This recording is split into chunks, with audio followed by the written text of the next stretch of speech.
Okay, folks, there it sits. Here it is. It's simple, okay? This is my flat surface. It's a beautiful piece of granite, actually. It's beautiful. Now, sandpaper on top of here, okay? 100 grit would be fine. 120. Okay, maybe even 80. Okay, for lapping. Now, this is the bearing edge I've already done up here. Now, I'm going to make this short, but this is important. Anybody can do this.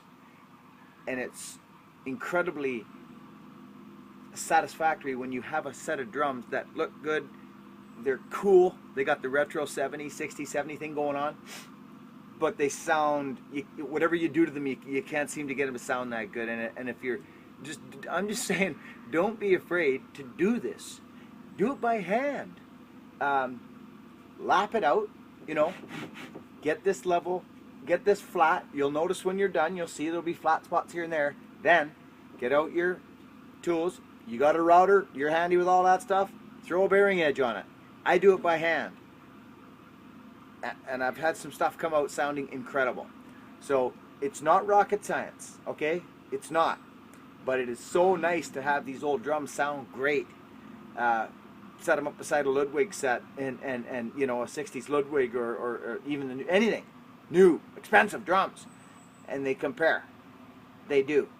It would be awesome to see somebody else, you know, do this system and hear some feedback on how it worked for you, because I know it works. Anyway, candle wax. I've done the bearing edge now. This edge is done. It's turned out quite nice, this one. I've had drums also where you'll grab a head. Here's an old Ludwig head, an old one. It barely goes on this drum, like it does. It goes on, but you know, in that case, sometimes yeah, look, it's tight. It's real tight on there. But the newer Emperor coated, it goes on better. It's a little bigger on the inside, so that goes on nice. But I've run into drums where the head, it's hard to go on. It'll barely go on. You've probably the same. Okay, so now you have to either get in here and make this smaller, which is hell. I've done it.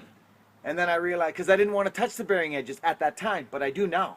And it's not a big deal. You're not going to grab a $5,000 set of drums and start doing this. Let's be honest. These were 50 bucks, okay?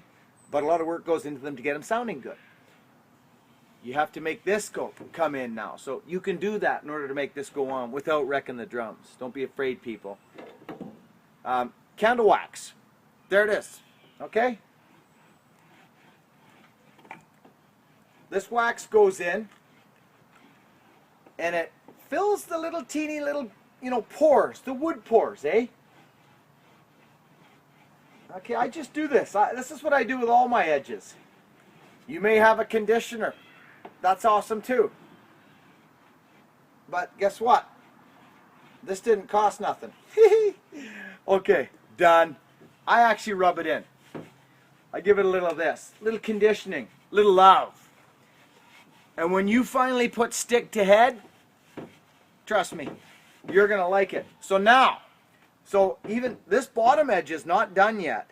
Okay, it's not as bad. The batter side, you know, was bad. The resonance side isn't so bad. I'm still gonna do it though. You know. Okay, so this is now done. It's done. All I did on the outside here is I actually sanded this all the way on the outside, just to bring that to a nice little, kind of a nice warm little point there, a soft point. It's not a point by any means. That's probably the wrong word, because it's not a point. But it looks great, and it's going to sound phenomenal. Over and out, Buck and Billy Ray. Thanks for checking in.